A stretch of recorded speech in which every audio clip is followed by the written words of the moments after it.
देखिए, last class में हमने ये पढ़ा कि अगर हम एक मैग्नेटिक फील्ड में, यहाँ पर अभी हम यूनिफॉर्म मैग्नेटिक फील्ड की बात कर रहे हैं, एक कंडक्टर को रखते हैं जिसकी कुछ लेंथ है, से वो लेंथ हमने लिया है एल, और उसका एरिया ऑफ क्रॉस सेक्शन है ए। इस वायर में हमने कुछ करंट पास किया एक बैटरी के थ्रू कनेक्ट करके, ठीक है, की ऑन की।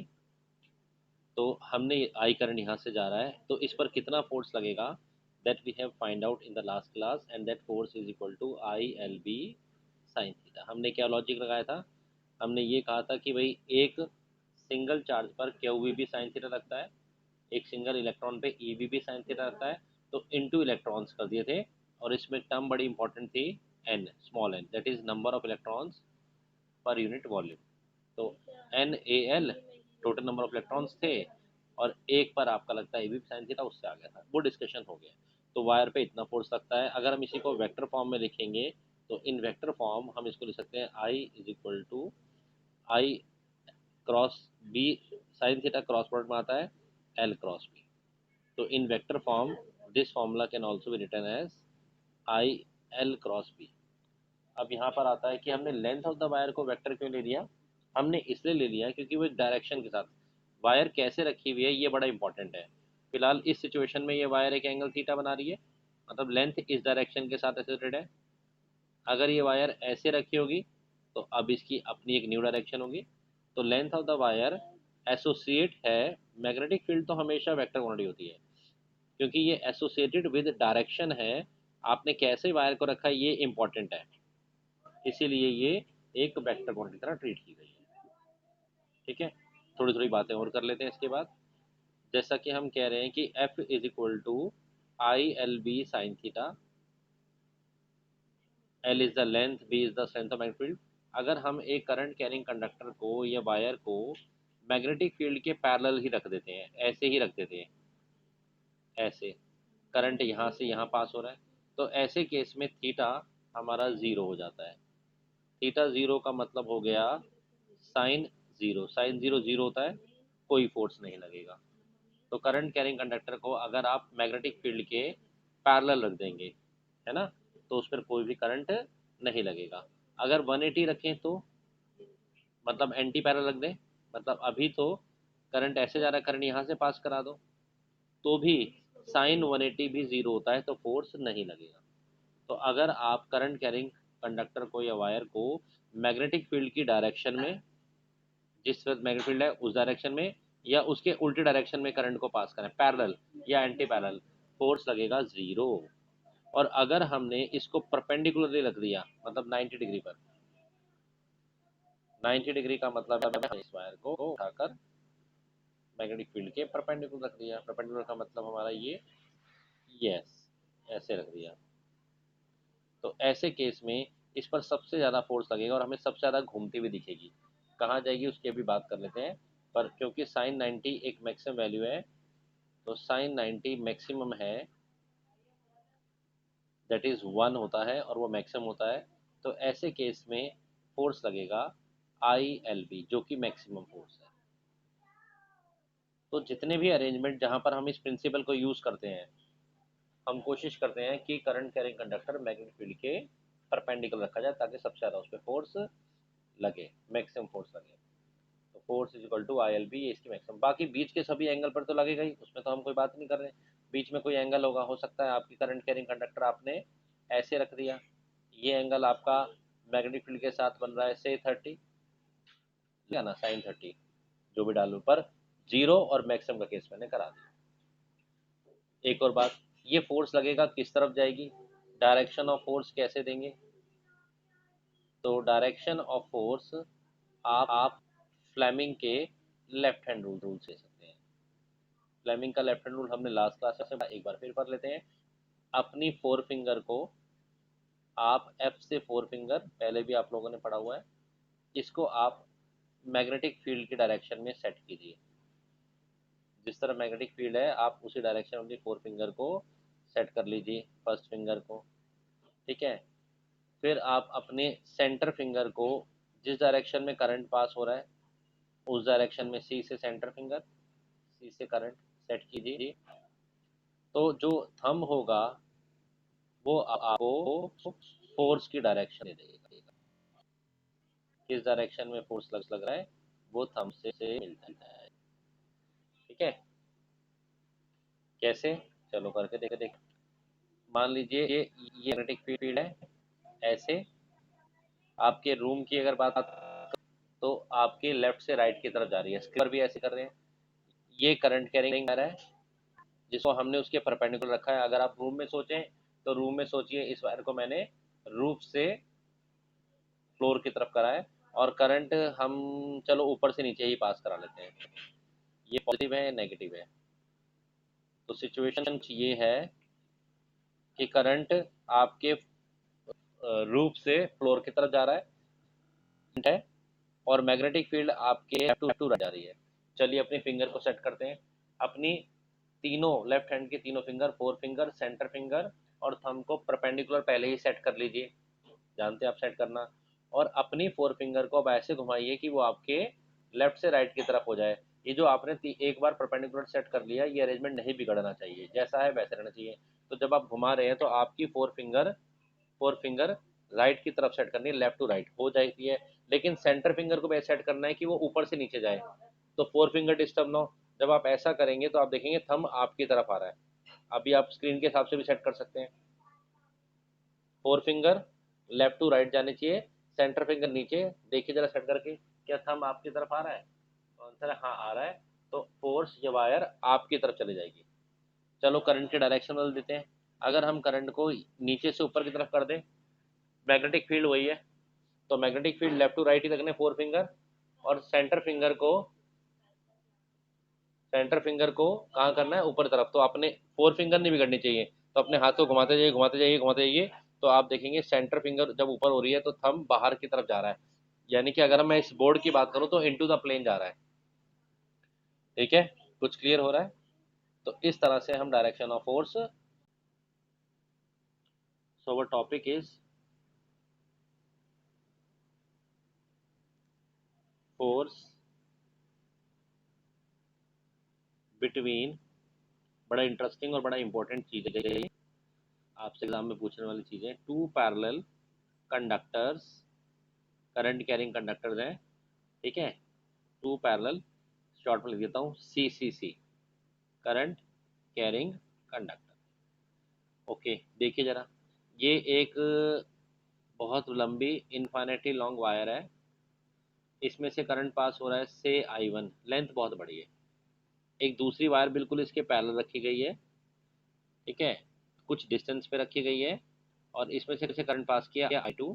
अभी हम पास केस ले रहे हैं जब करंट सेम डायरेक्शन में फ्लो कर रहा है। एक केस हम करेंगे जिसमें हम करंट की डायरेक्शन भी बदल देंगे। इन दोनों के बीच का कुछ डिस्टेंस है से A।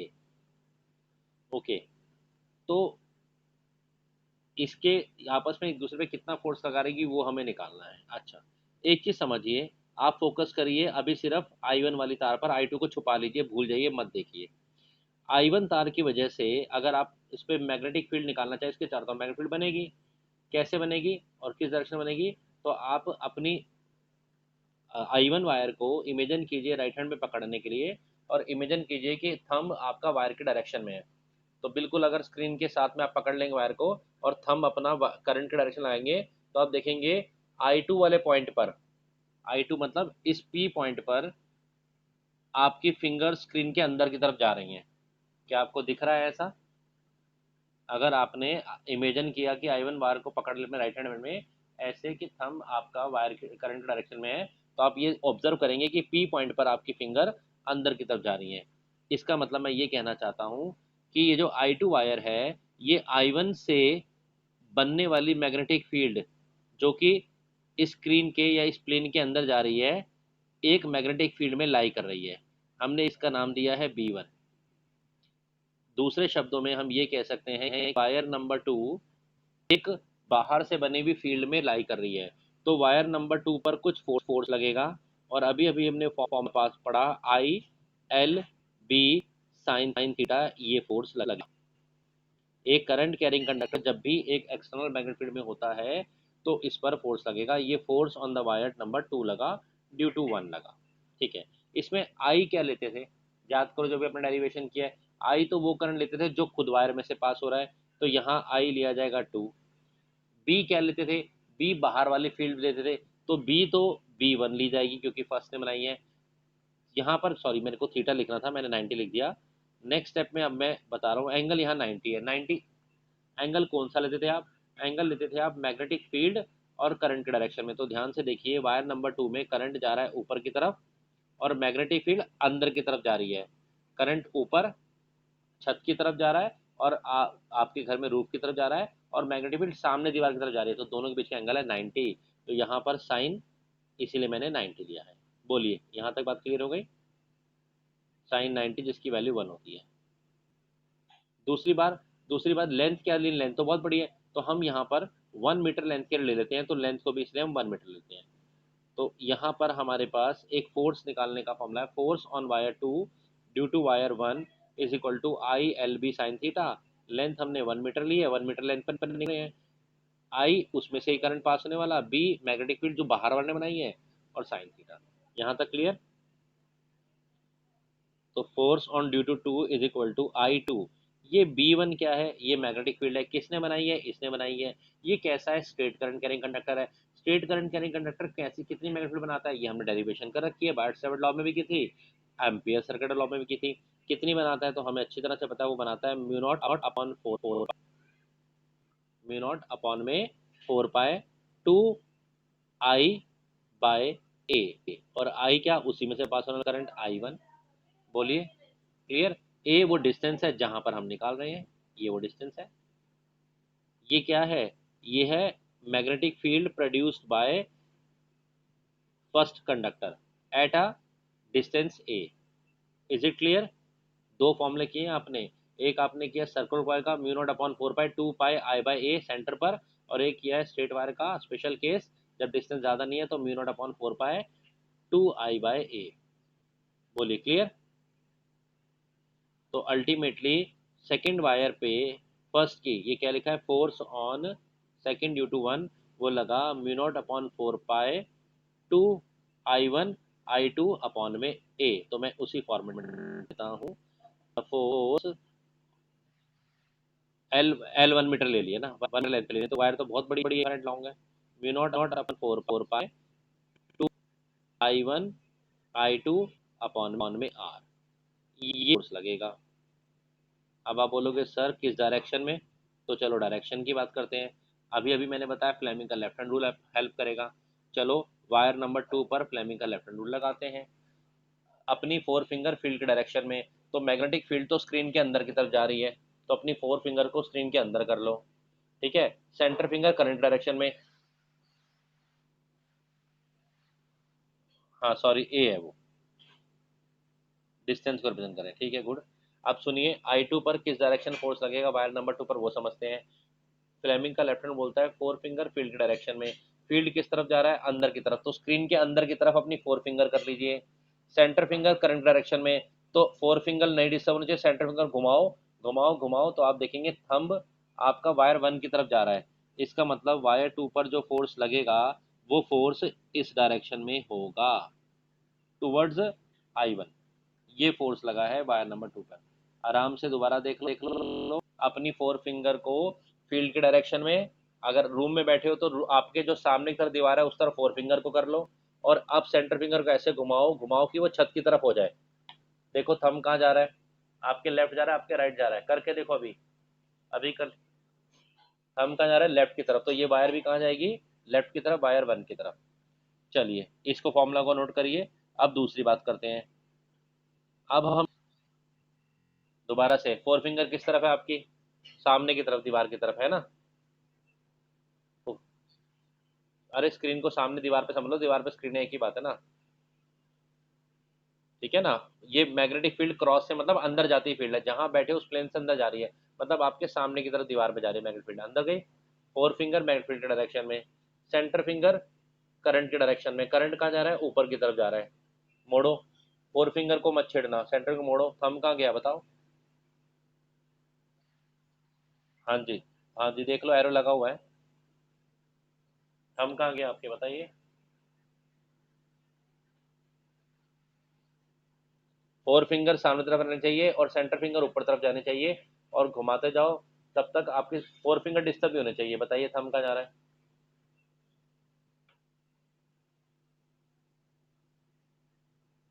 नहीं समझ में आ रहा, नहीं समझ में आ रहा। ठीक है, मैं तो वायर नंबर वन पर भी वायर नंबर टू के से फोर्स लग रहा है। वायर नंबर टू की वजह से एक मैग्नेटिक फील्ड जो आउटसाइड द प्लेन बन रही है, जिसका नाम हम रखेंगे B2, मैग्नेटिक फील्ड D2, उसमें लाई कर रही है। एंगल तो 90 है। तो force on wire number one due to two कितना लगेगा, उसका भी फॉर्मूला वही रहेगा, I L B sine theta. थोड़ा ध्यान से हमने सुनना है, थीटा तो 90 है। आई क्या है, करंट, किस में से, जो जिस वायर में से पास हो रहा है, यानी कि I1। लेंथ हमने 1 मीटर ले ली है, क्योंकि हम 1 मीटर लेंथ पर कैलकुलेशन कर रहे हैं। पर यहाँ पर बी मैग्नेटिक फील्ड किसने बनाया है, सेकंड वायर ने, और साइन 91 है। भी आपका 1 है, वो भी हट गया। जहाँ तक B2 की बात है, जो मैग्नेटिक फील्ड सेकंड वायर ने बनाया है, उसका क्या फॉर्मूला होता है। तो straight current carrying conductor case में हम फॉर्मूला जानते हैं, वो होता है म्यू नॉट अपॉन 4 पाई 2, उसी वायर से वाला करंट I2, और डिस्टेंस को तो A है। तो अल्टीमेटली आपने क्या पाया कि F12 भी ऊपर वाला रिजल्ट सेम आ गया, है ना।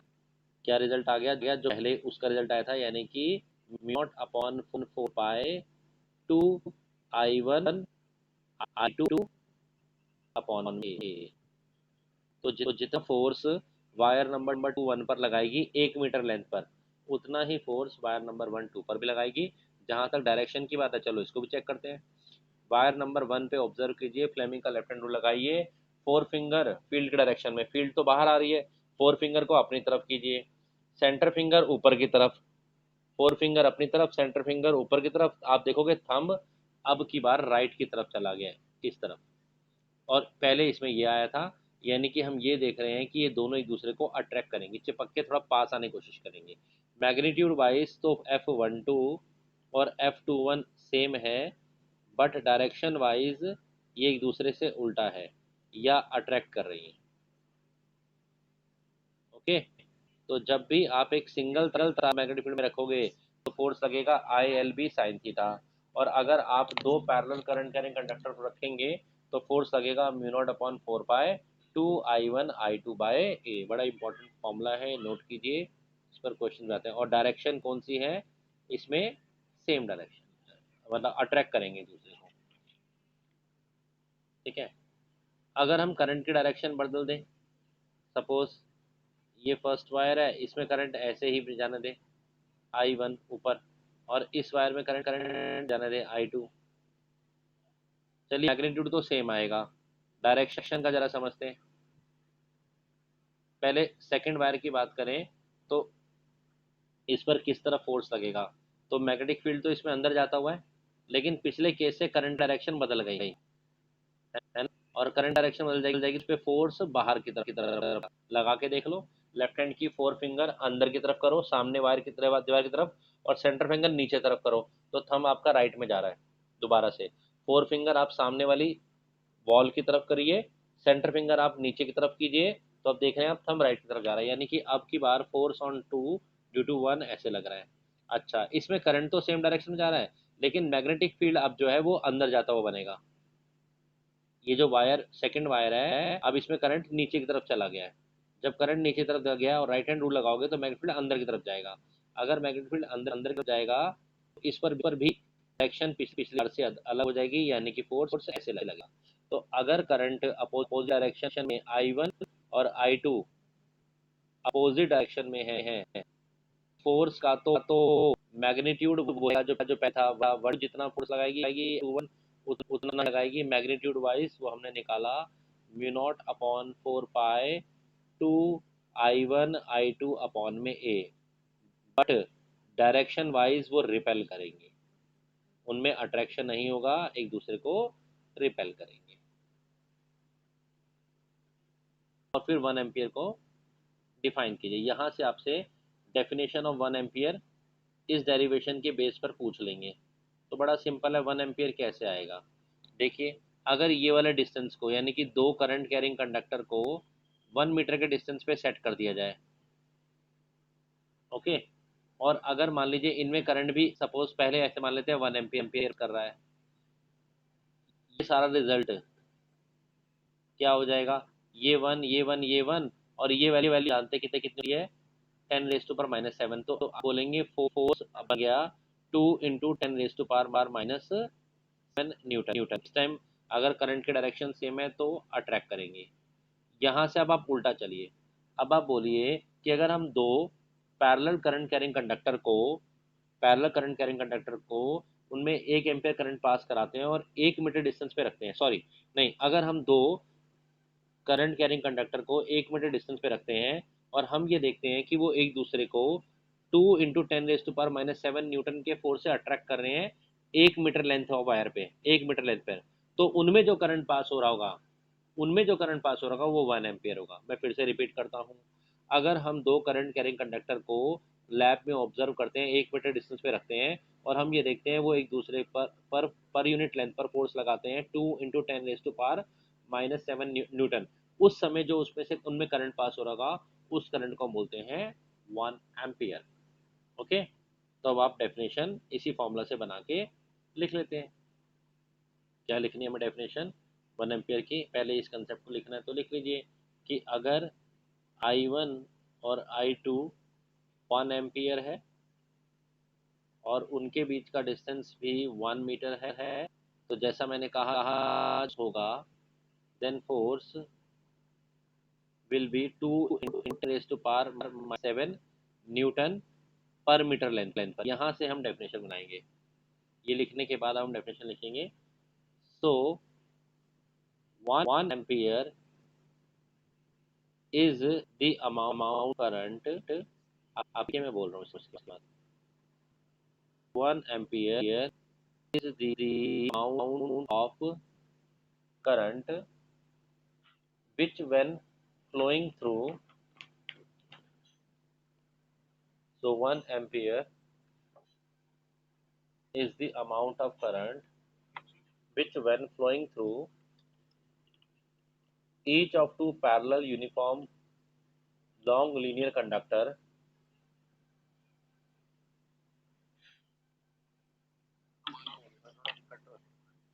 one ampere is the amount of current which when flowing through each of two parallel uniform long linear conductor,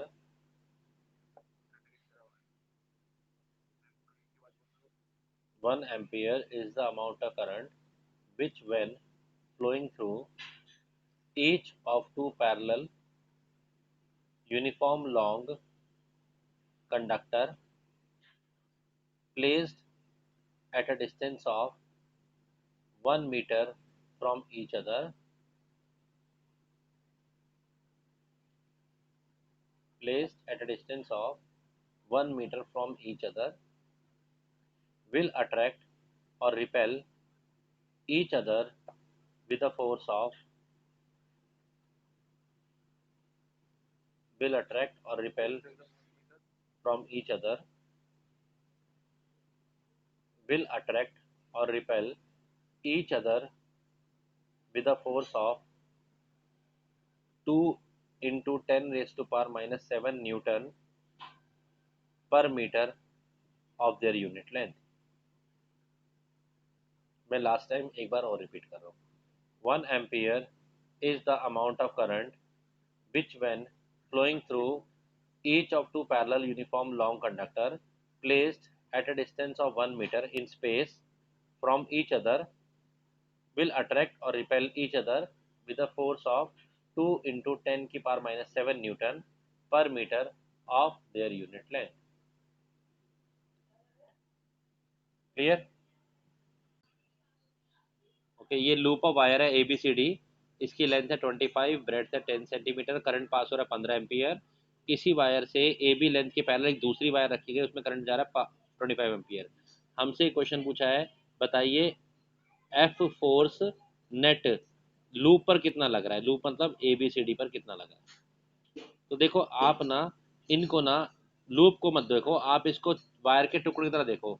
तो सोचो ये एक वायर है ए बी, इस टाइम पे आप सिर्फ ए बी और इस वायर पे फोकस करो, इस पर, बाकी सबको भूल जाओ। ये दोनों वायर एक दूसरे के पैरेलल रखी हैं और इन दोनों में करंट सेम डायरेक्शन में जा रहा है, तो यानी कि ये दोनों एक दूसरे को अट्रैक्ट करेंगी। और जो फोर्स इसकी वजह से, इसको मैं वायर नंबर 2 मान लेता हूँ, टू की फोर्स ए बी पर जो लगेगा, due to two, force A B पर जो लगेगा टू की वजह से, वो होगा म्यू नॉट अपॉन 4 पाए, अभी आपने फॉर्मूला किया, 2I1 I2, और इनके बीच का डिस्टेंस वो है ए, जो कि 2 सेंटीमीटर। चलो वेल डालते हैं, फॉर्मूला आपको याद करा दिया।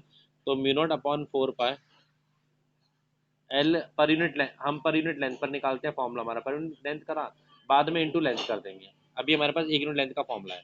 तो चलिए इस पर लगा म्यू नॉट अपॉन 4 पाए 10⁻⁻⁷ इंटू टू, इंटू पहली वायर में से जो करंट जा रहा है 15 एम्पियर, इंटू दूसरी वायर में जो करंट जा रहा है 25 एम्पियर, ठीक है, अपॉन में इनके बीच का डिस्टेंस 2 इंटू 10⁻⁻² मीटर। और ये फोर्स 1 मीटर लेंथ पर लगता है, 1 मीटर लेंथ पर। आपकी लेंथ कितनी है वायर की, आपकी लेंथ है 25 सेंटीमीटर, तो 25 सेंटीमीटर की लेंथ पर कितना फोर्स लगेगा, इंटू इंटू 25 इंटू 10⁻⁻², ठीक है। ये रही आपकी वायर, में दोबारा बना देता हूँ, हट गई है। बोलो यहाँ तक बात समझ में आई, तो हम आगे बढ़े। कैसा फोर्स लगेगा, ये दोनों एक दूसरे को अट्रैक्ट करेंगे, बोलिए क्लियर। तो फोर्स इस वायर ने इस वायर को अपनी तरफ खींच लिया, इतने फोर्स से। जब आप इसकी कैलकुलेशन करेंगे, मैं कैलकुलेशन में नहीं जा रहा हूँ, आपको एक आंसर मिलेगा। योर आंसर शुड बी, हटा दो ये क्या था हमारा, हाँ, आपका आंसर आना चाहिए 25 वाली लेंथ थी ना, हाँ, करंट कितना पास था 15 एम्पियर, और डिस्टेंस कितना था 2 सेंटीमीटर। आपका आंसर आएगा 9.375 इंटू 10⁻⁻⁴ न्यूटन। मैंने निकाला नहीं, मैं अभी बुक से ही बता रहा हूँ आपको। ये कैसा होगा, अट्रैक्ट करेगा, ठीक है ना। फिलहाल मैं, चलो इसको एरो लगाता हूँ, मतलब अभी फिगर में डाउनवर्ड लगेगा। अच्छा, अब आ जाओ, बाकी वायर की बात करते हैं। हाँ हाँ, 9.375 इंटू, अब जरा बाकी वायर की बात करते हैं। अब जरा आप बात करो ये एडी वायर और इसके, सॉरी, अब आप बात करो, ये हटा देते हैं। अब हम बात करते हैं एडी वायर और इसके बीच में लगने वाला फोर्स। I2 में करंट पास हुआ तो एडी वायर पे कितना लगा, आंसर है ये एंगल हो गया 90, ठीक है ना। और 90 के केस में कोई फोर्स नहीं लगेगा, अगर ये इसके परपेंडिकुलर जा रही है, एक लूप में हम देखें, ठीक है ना। तो जो BC, और या यूं कह लो कि BC, और अगर इस पर कोई फोर्स लगा और इस पर भी एक फोर्स लगेगा, वो फोर्स एक दूसरे से कैंसिल हो जाएंगे। 90 का कंसेप्ट छोड़ दो, अगर इस वायर ने इस पर फोर्स लगाया जिस तरफ, तो ये उस पर उल्टा लगा देगी और ये दोनों फोर्स हो जाएंगे कैंसिल।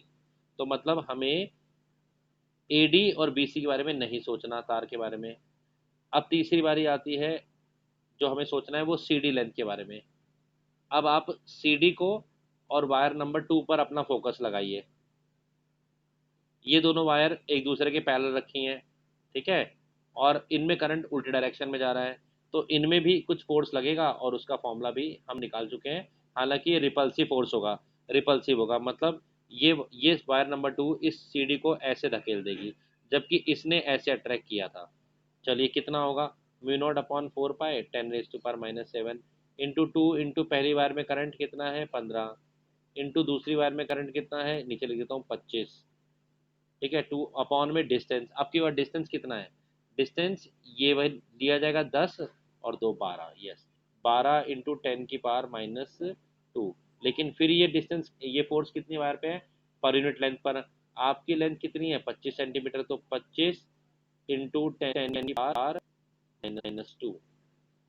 ओके, इसको भी सॉल्व कर रहे हैं, तो आपका फोर्स AB वायर पर कुछ आ जाता है, और वो फोर्स हमारा आ रहा है सॉल्व होने पर और ये रिपल्सिव होगा, मैं पहले ही बता चुका हूँ। तो ए बी वायर पे जो फोर्स आएगा वो आ रहा है 1 पॉइंट, सॉरी सी डी पर। ए बी तो हो गया था ना, ये सी डी है। Force on C D due to this ये आ रहा है 1.5625 इंटू 10⁻⁻⁴। और दोनों एक दूसरे से उल्टे हैं, तो नेट फोर्स दोनों को माइनस करके आना चाहिए। जब आप दोनों माइनस करेंगे तो आपका आंसर आना चाहिए 7.8 इंटू 10⁻⁴ न्यूटन। और फाइनली ये फोर्स बड़ा है तो अट्रैक्शन का, वो अट्रैक्ट करेंगे इसको, अट्रैक्टिव फोर्स। देखिए clear. Force on a current carrying conductor, एक कंडक्टर, दो पैरेलल कंडक्टर, और अब पूरा जोड़कर अगर हम लूप बना देंगे तो उस पर कितना फोर्स लगेगा या उसका बिहेवियर क्या होगा या क्या टॉर्क लगेगा वो निकालते हैं। तो our next topic is torque on current carrying coil, और लूप भी हो सकता है, in uniform magnetic field, in uniform magnetic field. Okay, uniform magnetic field में हम ये देखना चाहते हैं इस पर कितना फोर्स, टॉर्क, फोर्स या टॉर्क लगेगा। चलिए, अब हमारा एक करंट कैरिंग लूप है। तार का टुकड़ा हमने उसको गोल बना दिया है, शेप तो रेक्टेंगुलर है, पर मैं आपको ऐसे साइड से दिखा रहा हूँ तो इसलिए ऐसे दिखा रहा हूँ। ये हमारा एक करंट कैरिंग लूप है। ये इसमें रेक्टेंगुलर लूप है, हम सर्कुलर भी बना सकते हैं। ये करंट आई पास हो रहा है, पूरे लूप में घूम रहा है ए बी सी डी में। ठीक है, इसको हमने एक मैग्नेटिक फील्ड में रखा है, बाहर से एक मैग्नेटिक फील्ड लगाई जा रही है।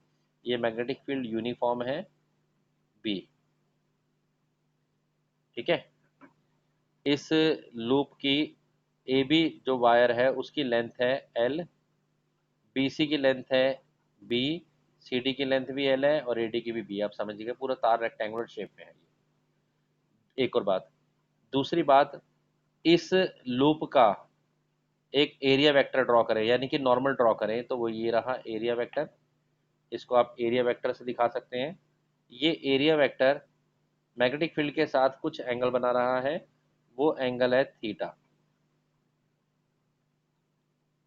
ठीक है ना, एरिया वेक्टर के एंगल की इंपॉर्टेंस होती है। एंगल कितना हो गया, थीटा। पहले एक वायर थी, अब एरिया, तो थीटा हमारे लिए इंपॉर्टेंट हो गया। हमें इस पर कितना फोर्स लगेगा वो निकालना है। ओके, तो इस लूप को अपने हाथ की तरह इमेजिन कर लो, और आपके हाथ पर अगर मैं आपके पूछूं हाथ का क्या एंगल है, तो ये एक एरिया है, इसका एंगल, इसके ऊपर एक परपेंडिकुलर चीज रख दो, उससे बनता है। तो इस एरिया का एंगल, इसकी डायरेक्शन एक एरिया वेक्टर से डिफाइन हो रही है। तो वो जो जैसे से आपका लूप घूमेगा, आपका हाथ घूमेगा, तो ये जो एंगल है वो बदल जाएगा फील्ड के साथ में, है ना। तो वो जो एंगल है जो लूप का एरिया वेक्टर बना रहा है फील्ड के साथ, वो एंगल है थीटा। एंगल कितना है, थीटा। चलिए, तो अभी हम निकालते हैं force on A B. A B को सिर्फ एक वायर के टुकड़े की तरह समझिए, और फोर्स का फॉर्मूला आपने बता रखा है आई। हाँ जी, तो अगर हम ए बी वायर पे निकालेंगे फोर्स, तो फोर्स आ रहा है I L B magnetic field. और जरा एंगल की बात कर लेते हैं। ये देखिए, ए बी वायर को करंट जा रहा है ऊपर की तरफ, और मैग्नेटिक फील्ड जा रही है उसके परपेंडिकुलर। इमेजिन करो, एक तार का टुकड़ा, एक एक तो तार का टुकड़ा जो आपने छत की तरफ कर रखा है, और मैग्नेटिक फील्ड आपके राइट की तरफ जा रही है, तो एंगल हो गया 90, साइन 90 होता है 1। तो इस पर फोर्स लगेगा। ठीक है ना, ये फॉर्मूला आ गया। ठीक है, अब जो भी इस पर फोर्स लगेगा, सी पर भी, सी डी पर भी सेम फोर्स लगेगा। फोर्स ऑन सी डी कितना लगेगा, आई एल बी, वहां भी साइन 90 है, लेकिन करंट की डायरेक्शन बदलने से करंट इसमें आ जा रहा है, फोर्स की डायरेक्शन एक दूसरे दूसरे के अपोजिट हो जाएगी। ठीक है, फोर्स की डायरेक्शन अपोजिट हो जाएगी। यही सेम कहानी एफ बी सी की होगी और एफ ए डी की होगी। इन पर भी फोर्स लगेगा, वो आई करंट, इनकी अपनी length B, magnetic field B, और साइन जो भी एंगल होगा वो उसमें उल्टा हो जाएगा, यानी कि ये मैं ये कहना चाह रहा हूँ सबका फोर्स एक दूसरे इक्वल अपोजिट, और नेट फोर्स हो जाएगा जीरो। ये हमने पहले भी छोटा छोटा सा कहीं स्टडी किया था इलेक्ट्रिक फील्ड में कि फोर्स तो नहीं लगेगा, फोर्स तो नहीं लगेगा, लेकिन नेट फोर्स तो होगा जीरो। लेकिन अगर आप इस लूप को ऊपर से देखें, अब मैं आपको ऊपर से दिखाता हूँ, बीसी को आप ऊपर से तरफ से देखिए कैसा दिखेगा बीसी। अगर आप बीसी को अपर साइड से अपर डायरेक्शन से देखेंगे तो ये आपको बीसी ऐसा दिख रहा है ऊपर से, ठीक है। और इस पर एक फोर्स ए बी वाला फोर्स ऐसे लग रहा है, और ए दूसरा फोर्स सी डी पर ऐसे लग रहा है, फ्लेमिंग के लेफ्ट हैंड रूल से। तो ये फोर्स इस कॉइल को अगर सामने से देखोगे तो ऐसे दिखा सकता हूँ मैं, ए बी का फोर्स इस कॉइल को अंदर की तरफ धकेलेगा, ठीक है, क्रॉस दिखाते हैं। और ए बी सी डी पर फोर्स बाहर की तरफ लाएगा, तो एज अ रिजल्ट ये कॉइल घूमने जाएगी, है ना। इसी को कहते हैं फोर्स नेट तो जीरो होगा, फोर्स नेट तो क्या क्या हो जाएगा, जीरो हो जाएगा। लेकिन क्योंकि फोर्स की लाइन ऑफ एक्शन अलग अलग है, दोनों फोर्स अलग रहे, तो ये क्या करेंगे, टॉर्क लगाएंगे। टॉर्क होता है कोई भी एक फोर्स ले लो, आइदर फोर्स उनके बीच का perpendicular distance, either force multiply by perpendicular distance between the line of action force. तो दोनों में कोई एक फोर्स जो होगा वो होगा, अभी हमने निकाला I L B. Top view फिर से दिखा रहा हूँ मैं, आप दोबारा देखिए। ये ऊपर से हम देख रहे हैं, ये फोर्स ए बी ने लगाया, ए बी आर्म पर लगा, ये फोर्स बी सी आर्म पे लगा, ठीक है। ये वाला जो एंगल बन रहा था, ये वाला ये जो एरिया वेक्टर बना रहा था, वो एंगल बना रहा था थीटा, यहाँ से सॉरी, ये वाला एंगल बन रहा था थीटा मैग्नेटिक फील्ड के साथ। अगर ये एंगल थीटा है तो ये जो ऊपर वाला एंगल बनेगा, थीटा जो था हमारा ये वाला एंगल था, सॉरी, ये वाला एंगल थीटा, तो ये एंगल भी थीटा बनेगा। ये डिस्टेंस है बी, ये कंपोनेंट होगा बी कॉस थीटा, ये हो जाएगा बी साइन थीटा। तो जो दोनों फोर्स हैं, ये जो दोनों फोर्स हैं, इनके बीच का डिस्टेंस बी साइन थीटा हो जाएगा। तो ये जो डिस्टेंस यहाँ पर आप लेंगे वो आप लेंगे बी साइन थीटा। मैं भी फिर से एक बार एक्सप्लेन कर दूंगा। तो टॉर्क, नेट फोर्स तो जीरो हो गया, लेकिन टॉर्क लगा। अच्छा, एल इंटू बी क्या होता है, L into B length into breadth area होता है इस पूरे लूप का। तो टॉर्क जो लगा उसका फॉर्मूला आया आई ए बी साइन थीटा।